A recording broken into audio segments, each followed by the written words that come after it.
Thousands of women gather on the Southwest Regional Headquarters of Boya this Wednesday, the 29th of August 2018, to protest and call for peace and justice in the two Anglophone regions of Cameroon. This newscast will tell you how and why it happened. Also ahead, we talk about local inhabitants at the Barcelona neighborhood in the Douala-Free subdivision that have been without potable water for several weeks now.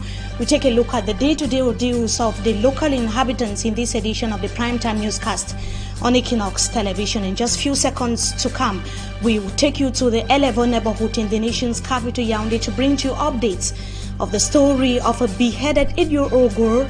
The parents or the perpetrators of the said incident are currently under custody. Details in just a moment. Stay with us.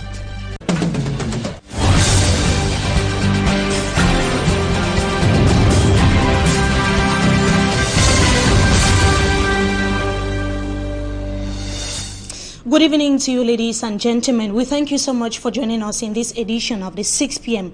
Primetime Newscast on Equinoxe television. Let's begin right away in the nation's capital. Yaoundé residents are still in shock and consternation after a mother beheaded her own daughter. The child is 8 years old. The incident occurred at the Elevo neighborhood earlier this week. It should be noted that the perpetrator, that is the mother of the 8-year-old child, and the accomplice, who is owner of a restaurant at the Elevo neighborhood, are currently under custody. Let's have the details in the following report.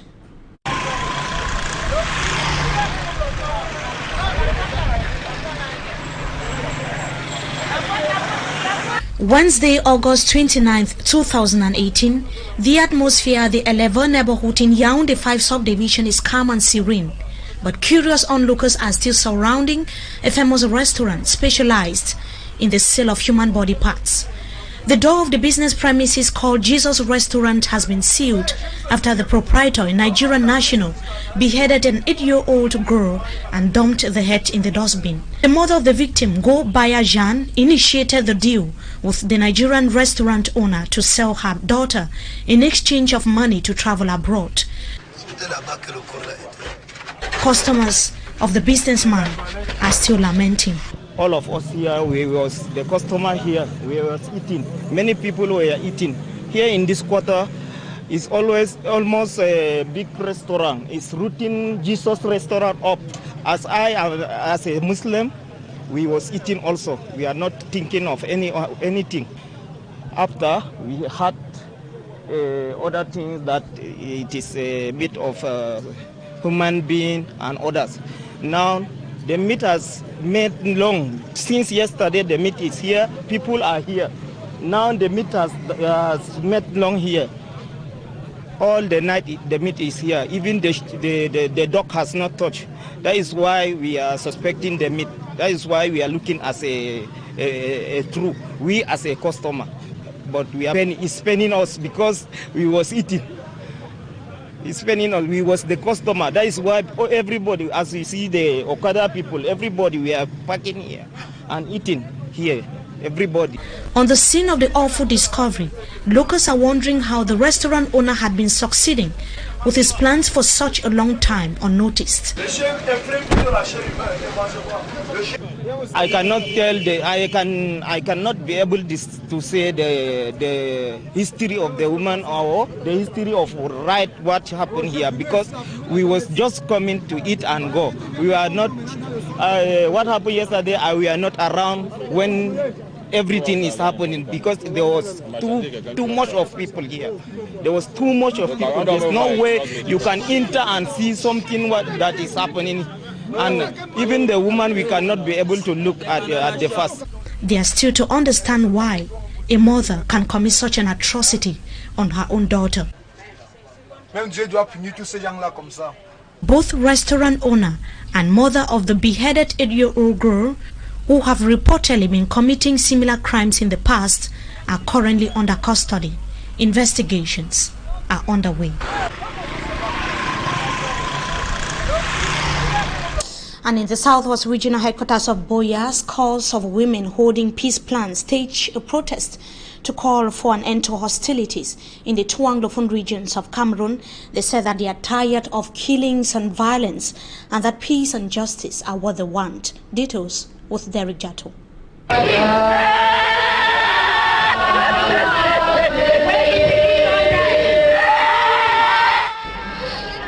top of their voices and unconsolable, these women mourn their loss.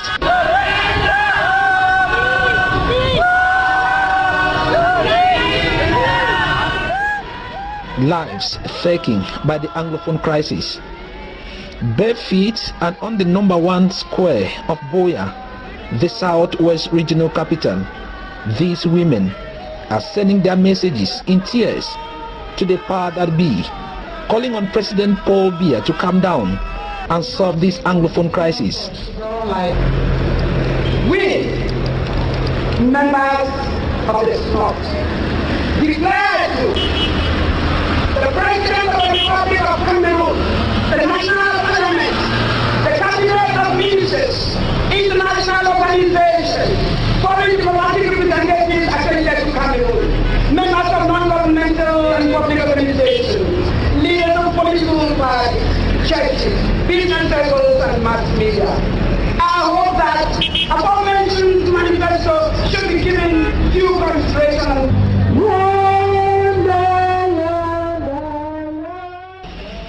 This is the Independence Square in Buea, and in their numbers, drawn from the southwest and northwest regions, these women came with messages to a gathering known as Lamentation Forum. We want peace!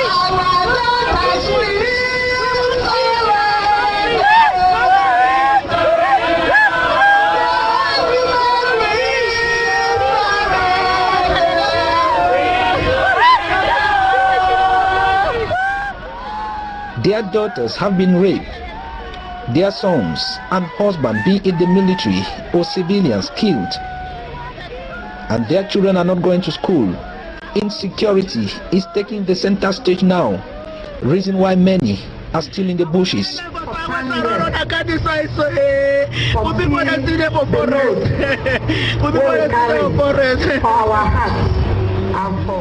This mother is from Guti subdivision. She has seen very ugly moments.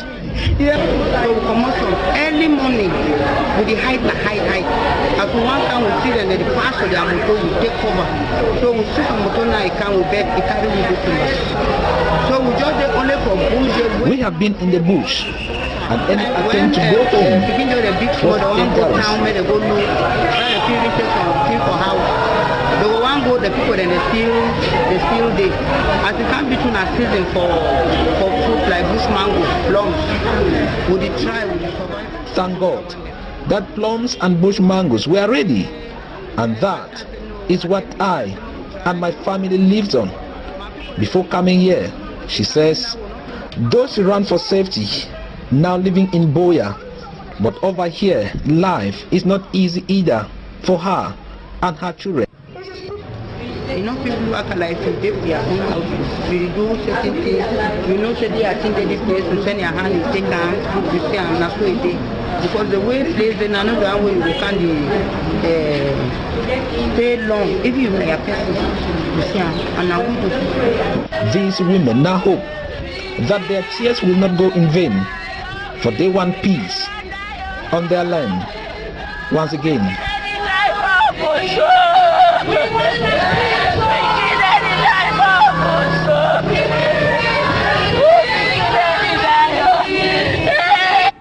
And another mother who is National Secretary for Political Education Training within the ranks of the Social Democratic Front, she is Muma Yvonne, is going to be our guest in the second part of this newscast. Now, business activities have been on a standstill in the chief town of the northwest region of Cameroon for a few days now. Local authorities decided to close the doors of the Bamenda main market as means to fight against the famous ghost town. The traders in anger stormed the governor's office. That was today, Wednesday, where their problem was addressed. Traders have said that punishing the people cannot be a solution to the Anglophone crisis. Details in this report. The gate of the Bamenda main market opening for the first time since the start of this week.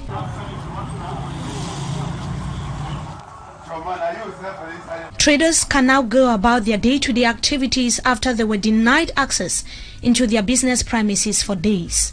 The market is shut down because of the Monday. The Bamenda main market, as its president explains, has remained shut down between Tuesday and early Wednesday. The respect of the Ghost Town Monday explains why. It was because of this ghost town, on which we are not the cause of the ghost town. The main market in Bamenda is hosting over 3,500 shops. Gateways into the market were barricaded and surrounded by security forces, an instruction which came from local administrative officials. If any mandate for a house, we as a president, we as a executive of market, we not believe say we fit we take people the key for market, they can open their store. We lead people when we see them. The reopening of the Bamenda main market is the outcome of a meeting Wednesday between Governor Adolf Lele Lafrique of the Northwest region of Cameroon and leaders of some trade unions of the market. We therefore made up. I will not really know where to go on as a business people.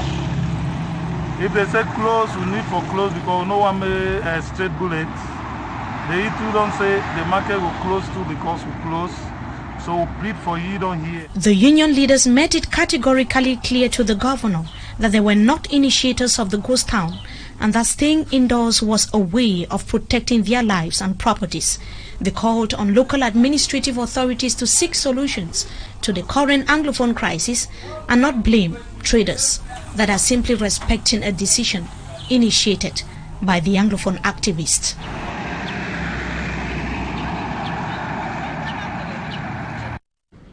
And inhabitants of the Bangu neighborhood that is in Band Salon of the Douala Free subdivision have been for months now without electricity. The absence of power has been blamed on a pole that is said to have collapsed, and officials of the energy distributing company have so far ignored their calls for solutions. Samanji Kangebre was there. He tells us more in this report. It is a normal atmosphere that reigns in the Barcelona neighborhood of the Douala 3 municipality.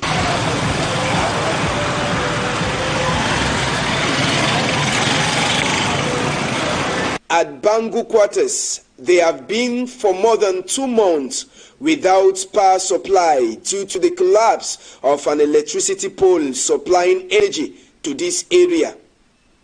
Many who live in this area are surprised. I don't really understand what is happening because Enyo is not too far from here. I'm surprised that till date, after the pole fell, nothing has been done and many children play around here and some even climb on it.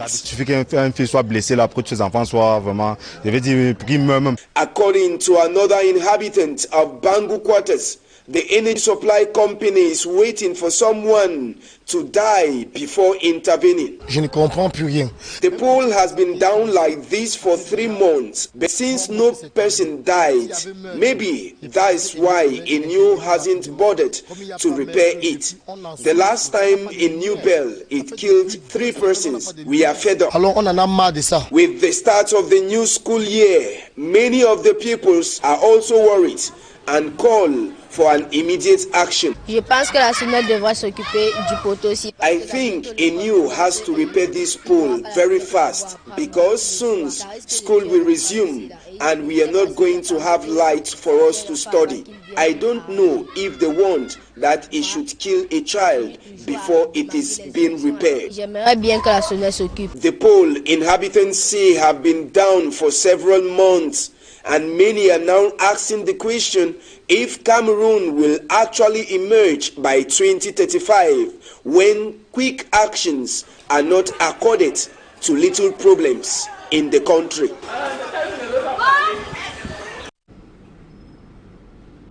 We continue to bring a series of reports following the death of Kaji de Foto, the son of Bana. His Majesty Sikam Happy V has urged the family of late Joseph Kaji de Foto and the people of Bana in general to work in synergy, love and peace in the preservation of the legacy of the patriarch. He spoke to Babla Jonathan during a condolence visit to the late residence of, or to the late mayor's residence that was here in the economic capital, Douala. Details in this report.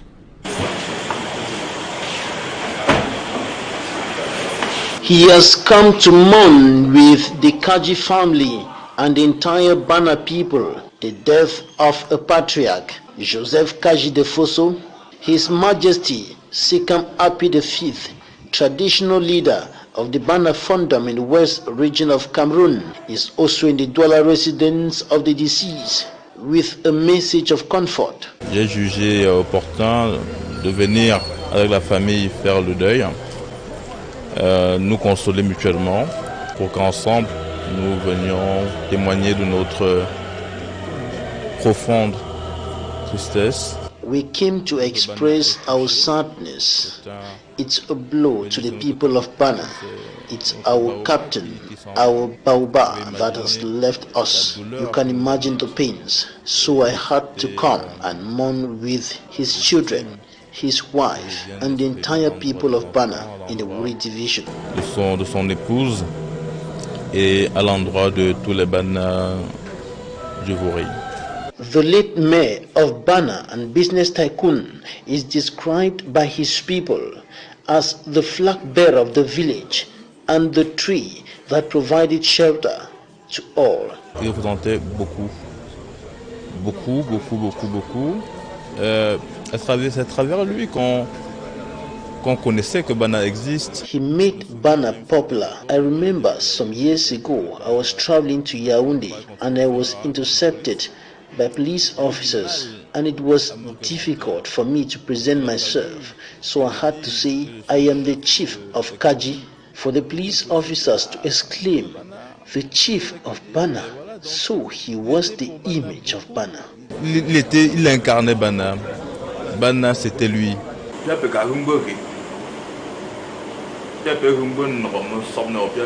In his message to the family of late Joseph Kaji de Fosso and all Bana's sons and daughters, His Majesty Sikam Api V advised his people to avoid the calamity that sometimes follows the death of a great man like Joseph Kaji de Fosso. Faisons le deuil. Portons dignement le deuil. Mourn him with dignity. He leaves behind a rich heritage. It's now left to us, first his children and the people of Bana, to do what should be done in love, unity, respect, understanding, to preserve that heritage, so that the name Kaji de Fosso should not disappear. And I will ensure that it is done in peace and in respect to the caliber of the man. Pour que cela se fasse dans la quiétude, dans la paix et à la hauteur de l'homme.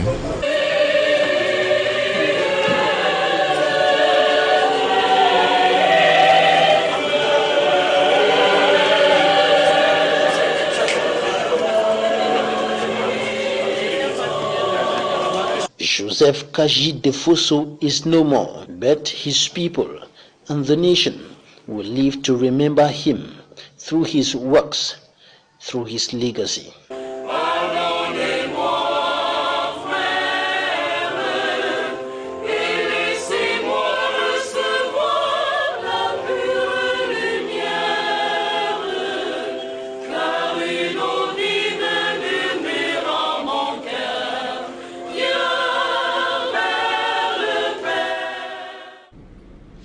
And that brings us to the end of this first segment of the news. Up next is Talking Point. We shall be right back.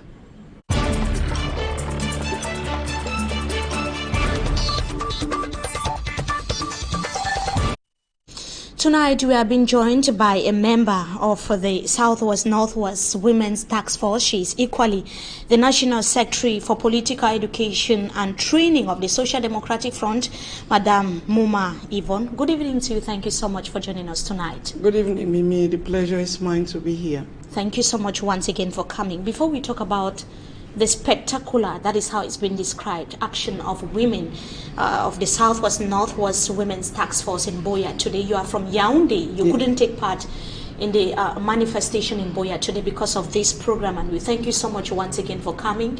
You are from Yaoundé, where a shocking incident has happened precisely at the 11 neighborhood. As a woman, a gender promoter, what is your reaction as far as the incident is concerned? Wow. It is even beyond human comprehension that a woman would kill her own daughter in sacrifice for greener pastures. What is out there, I can't answer in her place. What are the motives that could have pushed her? She raised her daughter up to that age. So what could have pushed her to slaughter that child in cold blood so as to travel abroad, as we hear? I think it is deeper than this, Mimi, because you must not be a woman who has born a child to know what it feels to even carry the child and then raise to 8 years, and then that happens. This shows how deep. There is a cancer that is deeper in our community than we feel it. When you talk about today. cancer, what are you talking about? Because this is not the first when you hear shocking incident happening in our country. When you hear the motives for which I think she was up to here with suffering and desperation. So she wanted to go at all costs, at the cost of her life. So I've gone to that extent.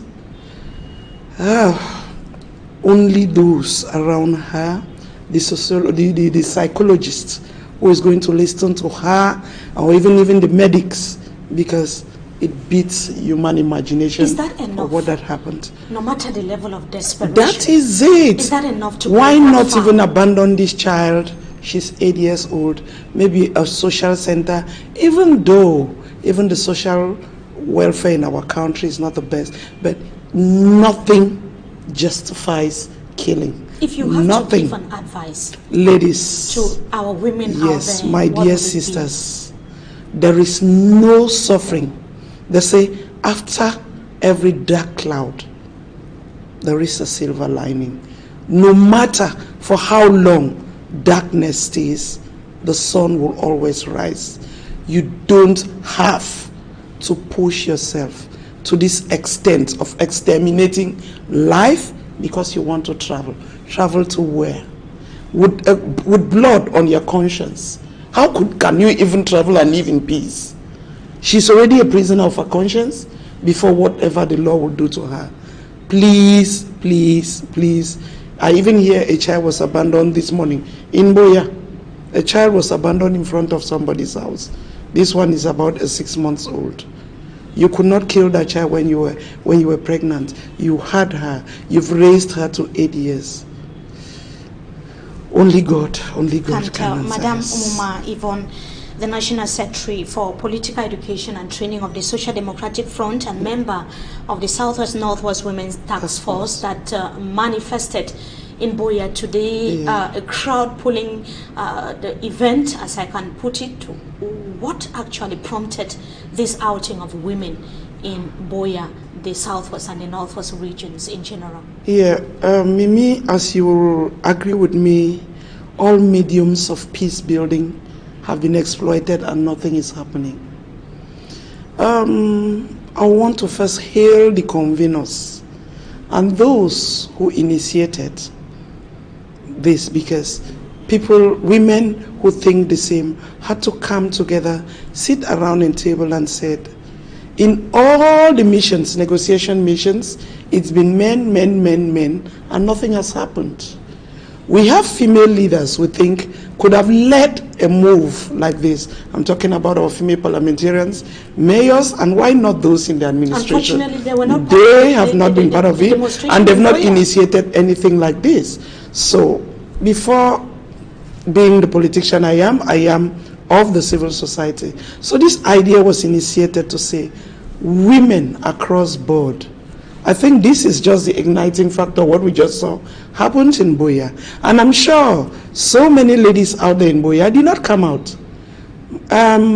If it has not rained or flooded your house today, it may happen tomorrow. The pains of our children dying, irrespective of which camp they belong to, death is death. We decry the destruction or the extermination. Our youth are reducing every day. Our children are dying. So we said, we've spoken to the men silently. Why not come out in public? We've prayed.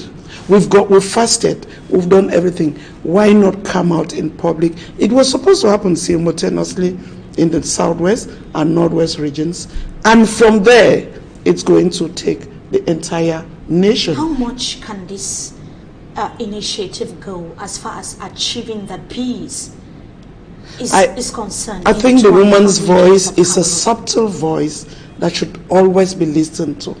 If women cannot succeed in brokering peace, then we have in front of us or opposite us rocks in the name of humans. This cry is directed straight to the head of state of this nation. You are the father of this nation. Some parts of your home are not living in peace. People are dying every day. Why not come out and address this issue? Organize an inclusive dialogue. Put everybody around the table. It's not late. Women are mourning their children. Women are saying enough of bloodshed. Do you think the cries can be heard at the right headquarters? That's just the beginning. Like that's why we said we have to take it to Yaoundé. Dialogue have been launched. They've been called in different avenues and different methods. Yeah. So the women used the soft method. And you think it can be different this time? I think it can be different this time, because women across the board, from the extreme north to the east, from the west to the south, every Cameroonian woman should feel the pain of the women of the northwest and southwest. Now finally, before we go, politicians will tell us that the solution is equally in the ballot box. Yes. Our sisters, while we are going out to mourn and cry, women are close to 52% of the population of this country. So if women decided to take the bull by the horns, will change, will impact the change. In taking part in the election. In taking part, in participating. We can no longer ask women to go out and register, but every woman who is registered should come out on the 7th of October. Cast your vote. You may go home and take care of the children. By 6 p.m., go back to the polling station and make sure that where you voted, the results that come out of there are what obtained in the ballot boxes, so that we come out of the stalemate we've had in our country for as long as 36 years. It's too long in the life of any human. And there is need for change. Thank you so much, Madam Uma Yvonne, for joining us tonight on Talking Point. We hope to have you some other time again. Thank you so much. I'll brave the traffic along the Yaoundé road and get sure. To our viewers, it was equally a pleasure having with us in this edition of the Primetime Newscast on Equinoxe Television. Wishing you a blessed stay in the company of our programs until we meet again. Goodbye.